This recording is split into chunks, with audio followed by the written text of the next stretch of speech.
भारतीय उपमहाद्वीप, सोचिए, एक ऐसी जगह जहां इतनी अलग अलग संस्कृतियां और भाषाएं एक साथ रहती हैं। यहां पे हुकूमत करना मतलब एक बहुत बहुत बड़ी चुनौती। लेकिन मुगलों ने न सिर्फ एक विशाल साम्राज्य खड़ा किया, बल्कि एक ऐसी सियासी विरासत छोड़ी जो आज भी हमारे आसपास जिंदा है। और ये सिर्फ इतिहास की किताबों की बात नहीं है। हर साल जब भारत के प्रधानमंत्री स्वतंत्रता दिवस पर लाल किले से देश को संबोधित करते हैं, तो वो उसी जगह पे खड़े होते हैं जो कभी मुगल सल्तनत का दिल हुआ करता था। ये अपने आप में एक बहुत बड़ी निशानी है जो बताती है कि मुगल साम्राज्य की गूंज आज भी कितनी गहरी है। तो सवाल ये उठता है कि आखिर ये साम्राज्य बना कैसे? कौन थे ये मुगल जिन्होंने इतिहास पर इतनी गहरी छाप छोड़ी? चलिए इस दिलचस्प कहानी की परतों को एक एक करके खोलते हैं। मुगलों के खून में दो बड़े लेकिन बहुत अलग अलग खानदानों का मेल था। माँ की तरफ से वो चंगेज खान के वंशज थे, जिसका नाम सुनते ही मारकाट और तबाही की तस्वीरें सामने आ जाती हैं। शायद इसीलिए वो खुद को मुगल या मंगोल कहलाना पसंद नहीं करते थे। पर पिता की तरफ से वे तैमूर के वंशज थे और इस पर उन्हें बड़ा फख्र था। क्यों? क्योंकि तैमूर ने 1398 में दिल्ली पर फतह हासिल की थी।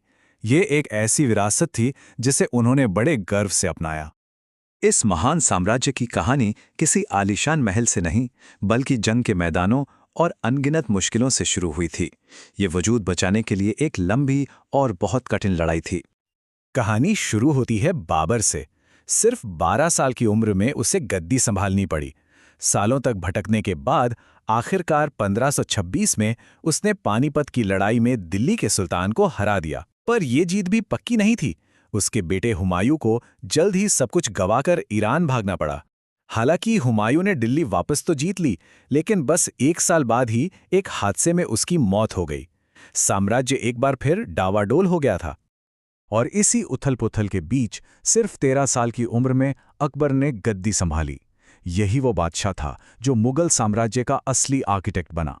उसने एक ऐसी जबरदस्त एडमिनिस्ट्रेटिव मशीन तैयार की जो सदियों तक चलती रही। तो अकबर ने इतने बड़े साम्राज्य को चलाया कैसे? इसका जवाब एक शब्द में है, मनसबदारी सिस्टम।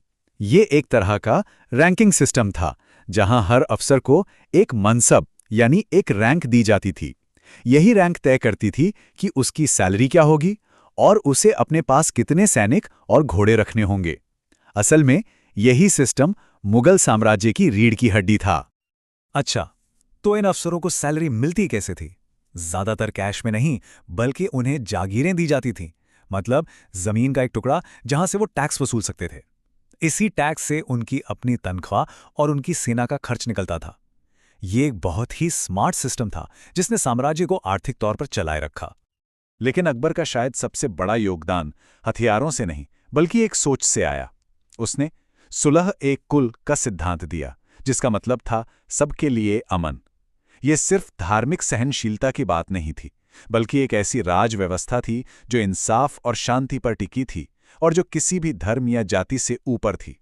इतने विविध साम्राज्य के लिए यह सोच किसी क्रांति से कम नहीं थी।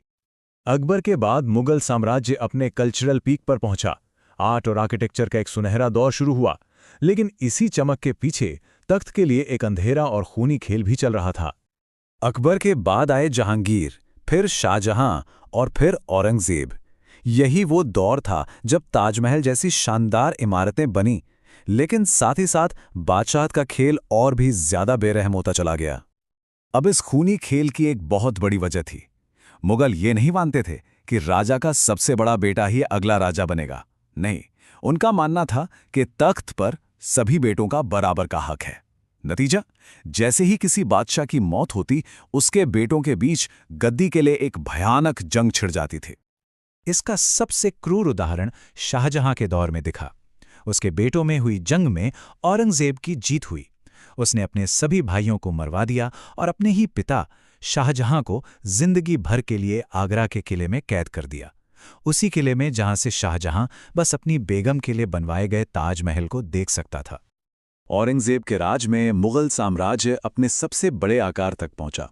लगभग पूरे उपमहाद्वीप पर उसका कब्जा था। पर अजीब बात यह है कि अपनी सबसे बड़ी बुलंदी पर ही ये साम्राज्य अपने ही बोझ तले बिखरने लगा था। इस बिखराव की जड़ में थे मनसबदार, औरंगजेब के समय तक इन शाही अफसरों की तादाद बहुत ज्यादा बढ़ चुकी थी, अकबर के जमाने से कई गुना ज्यादा। और यहीं से असली प्रॉब्लम शुरू हुई। इतने सारे अफसर हो गए कि उन्हें सैलरी में देने के लिए जागीरें यानी जमीनें ही कम पड़ गईं। नतीजा ये हुआ कि नए मनसबदारों को अपनी जागीर पाने के लिए सालों साल इंतजार करना पड़ता था। इसका असर एक डोमिनो इफेक्ट की तरह हुआ। जागीर की कमी के चलते अफसरों ने अपनी जमीन से ज्यादा टैक्स निचोड़ना शुरू कर दिया। इससे किसानों पर बोझ बढ़ा और उन्होंने बगावत कर दी। उधर दक्कन में औरंगजेब की लंबी लड़ाइयों ने शाही खजाना लगभग खाली कर दिया था। इन सब ने मिलकर साम्राज्य की नींव को अंदर से खोखला कर दिया। तो जब दिल्ली में मुगल बादशाह की ताकत कमजोर पड़ गई तो क्या सब कुछ खत्म हो गया? नहीं, बिल्कुल नहीं। कहानी का एक अहम हिस्सा अभी बाकी था। हुआ ये कि जैसे जैसे दिल्ली में बादशाह का कंट्रोल ढीला पड़ा, उनके ही गवर्नर और सूबेदार अपने अपने इलाकों में ताकतवर हो गए। हैदराबाद और अवध जैसे नए आज़ाद राज्य उभरकर सामने आए, जिनकी नींव मुगलों के ही अफसरों ने रखी थी।